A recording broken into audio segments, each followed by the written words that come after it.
खूनी कुआं। सीमा गर्मियों की छुट्टियों में अपनी नानी के गांव आई थी। सीमा नानी के घर पहुंचने के बाद अपनी नानी के पैर छूती है और उनसे आशीर्वाद लेती है।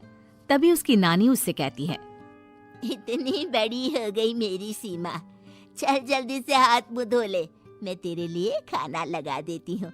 भूख लगी होगी ना? हाँ नानी, भूख तो लग रही है मुझे, आपके हाथ के बने हुए पीले दाल और चावल खाने की।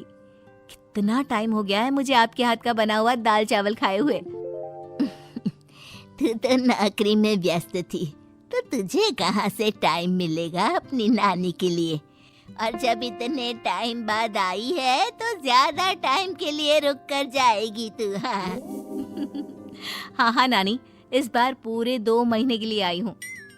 सीमा की नानी अंदर जाकर उसके लिए खाना बनाने लगती है। सीमा कमरे में अकेली होती है, तभी उसे किसी औरत के रोने की आवाज सुनाई देती है। वो कभी खिड़की से बाहर झांकती है तो कभी दरवाजे से बाहर झांकती है। उसे समझ में नहीं आ रहा होता है कि आखिर रो कौन रहा है। तभी नानी खाना लेकर आ जाती है। वो अपनी नानी से कहती है, नानी, कोई औरत रो रही है क्या? मैं जब से यहाँ आई हूँ तब से मुझे यहाँ किसी औरत की रोने की आवाज आ रही है। हे भगवान, कहीं ये वही तो नहीं? बोलो ना नानी।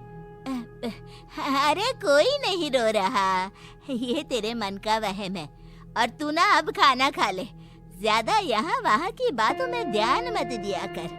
जल्दी से खाना खा और फिर मेरे साथ आ जा मेरे कमरे में, दोनों बैठकर खूब सारी बातें करेंगे। ऐसे ही अगले दिन सीमा अपनी नानी के साथ गांव के बाजार जा रही होती है। उसी रास्ते में फिर से किसी औरत के रोने की आवाज आती है। वो अपनी नानी से कहती है, अरे नानी, क्या सच में तुम्हें अभी भी किसी औरत के रोने की आवाज नहीं सुनाई दे रही?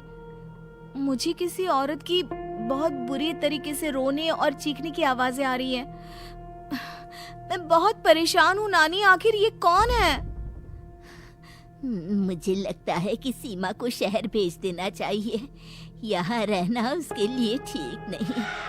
नानी बोलो ना, आप चुप क्यों हो जाती हो? सीमा, तू घर चल, मुझे तुझसे बहुत जरूरी बात करनी है। नानी सीमा को घर ले आती है और सीमा से कहती है, सीमा, कल सुबह तू शहर वापस चली जाएगी। अरे अचानक? आखिर क्या बात है नानी, आप मुझे ऐसे जाने को क्यों कह रही हो? मैं बस जो कह रही हूँ उस पर ध्यान दे। तू कल सुबह यहाँ से चली जाएगी, और ये बात मैं कोई मजाक में नहीं बोल रही। तू कल जाएगी तो मतलब जाएगी। अरे नानी, चली जाऊंगी मैं, ठीक है, पर आखिर बात क्या है ये तो बता दो। मम्मी से कोई बात हुई है या फिर मुझसे कोई गलती हुई है जो तुम मुझे अचानक से जाने के लिए बोल रही हो? देख सीमा, रात बहुत हो चुकी है और मुझे इस बारे में कोई बात नहीं करनी। चल, अब चल के मेरे साथ सो जा। सुबह की बस पकड़कर तुझे शहर भी तो जाना है। सीमा को अपनी नानी का ऐसा व्यवहार देखकर बहुत ही अजीब लगता है। उसे कुछ समझ में नहीं आ रहा होता है कि आखिर उसकी नानी उसे अचानक से गांव छोड़कर जाने के लिए क्यों कह रही है। ये सारी बातें सोचते सोचते सीमा की आंख लग जाती है और वो अपनी नानी के साथ सो जाती है। ऐसे ही आधी रात को सीमा को फिर से किसी औरत की रोने की आवाज सुनाई देती है। वो उस औरत की आवाज सुनकर बार बार करवटें बदल रही होती है और तभी उसे सपने में भी एक अजीब सी औरत की परछाई दिखाई देती है, जो इतना चीख चीख कर रो रही होती है कि सीमा डरकर उठ जाती है। वो पूरे पसीने पसीने हो रही होती है। वो अपने आसपास देखती है तो घर में बिल्कुल शांति का माहौल होता है। सीमा घबरा जाती है। वो अपनी नानी को जगाने की कोशिश करती है, मगर उसकी नानी नहीं जगती। सीमा को फिर से उस औरत की रोने की आवाज सुनाई देती है। आखिरकार सीमा अपने आप को रोक नहीं पाती और वो घर का दरवाजा खोलकर बाहर निकलती है। आखिर ये माजरा क्या है? आज तो मैं पता करके रहूंगी। अब आवाज का पीछा करते हुए सीमा आधी रात को गांव के चौपाल के पास बने कुएं के पास पहुंच जाती है, जहां कुएं की चारों ओर बेड़ियां लगी होती हैं।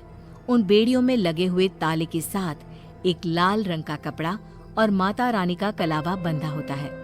उस कुएं में से सीमा को किसी के रोने की आवाज आती है। सीमा परेशान हो जाती है। इस कुएं में कौन है? कौन है यहाँ? सुनो, कौन है? कौन रो रहा है? वो चिल्ला चिल्ला कर पूछती है और साथ ही लोगों को जगाने की कोशिश करती है, मगर किसी को भी उसकी आवाज सुनाई नहीं देती। अब सीमा खुद उस कुएं के पास की बेड़ियों और तालों को खोलने की कोशिश करती है और किसी तरह कुछ देर की मशक्कत के बाद सीमा उसको खोल भी देती है। और जैसे ही वो कुआं खोलकर उसके अंदर झांकती है, सीमा उस कुएं में गिर जाती है। इतने में उसकी नानी की नींद भी खुल जाती है और सीमा को पास ना देखकर नानी परेशान हो जाती है। नानी घबराकर पूरे घर में उसे ढूंढने की कोशिश करती है, जिसके बाद उसकी नानी और सभी लोग उस खूनी कुएं के पास जाते हैं और सीमा की नानी कुएं के पास खड़ी होती है। सभी गांव वालों और सीमा की नानी को सीमा के चिल्लाने की आवाज आती है। बचाओ, कोई मुझे बचाओ। मेरी बच्ची, हम आ गए, हम तुझे बचा लेंगे। नानी, मुझे यहाँ बहुत डर लग रहा है। यहाँ इंसान की कटी हुई मुंडियाँ, हाथ, पैर और कंकाल हैं और खून भी है। नानी, मुझे डर लग रहा है। आप सब मेरी मदद कीजिए, नहीं तो ये खूनी कुआं मेरी बच्ची को भी खा जाएगा। अरे मुझे तो ये समझ में नहीं आ रहा कि आखिर इस खूनी कुएं को खोला किसने। सालों पहले इसको इतनी मुश्किलों के बाद तांत्रिक बाबा ने बंद किया था। अरे पूरा गांव खूनी कुएं के बारे में अच्छे से जानता है, तो कोई भी जानबूझकर तो ऐसा करेगा नहीं। मतलब किसी ने अनजाने में इसे खोल दिया है भैया। सीमा को इस बारे में मालूम नहीं था और जब से वो यहाँ आई थी तभी से उसे किसी औरत के रोने की आवाजें भी सुनाई दे रही थी। कहीं सीमा ने ही तो उसे नहीं खोला। अगर ऐसा है तो फिर सीमा का बचना बहुत मुश्किल है। वहीं कुएं के अंदर सीमा रोते हुए बैठी होती है कि उसे आवाज सुनाई देती है जो कुएं के बाहर खड़े गांव वालों में से किसी को सुनाई नहीं देता। आज सालों के बाद मुझे ताजा खून मिलेगा। तेरा खून पीकर आज मैं अपनी प्यास बुझाऊंगा।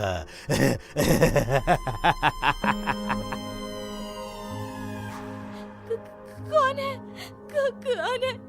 मत मारो प्लीज, मुझे जाने दो प्लीज। मैंने किसी का क्या बिगाड़ा है? वो तुझे मरने के बाद पता चल ही जाएगा। जितने में गांव वाले और सीमा की नानी कुछ सोच पाते, उतने में उन्हें सीमा के चिल्लाने की आवाज आती है और अगले ही पल सब शांत हो जाता है। क्या हुआ? सीमा, मेरी बेटी। माफ करना बहन, लेकिन अब सीमा वापस नहीं आएगी। हमें एक बार फिर से कुएं को बंद करना होगा। गांव वाले तभी तांत्रिक को बुलाकर लाते हैं। एक बार फिर अपनी शक्ति से तांत्रिक बाबा उस कुएं को हमेशा हमेशा के लिए बंद कर देते हैं और वहां एक बोर्ड लगा दिया जाता है कि यहाँ आना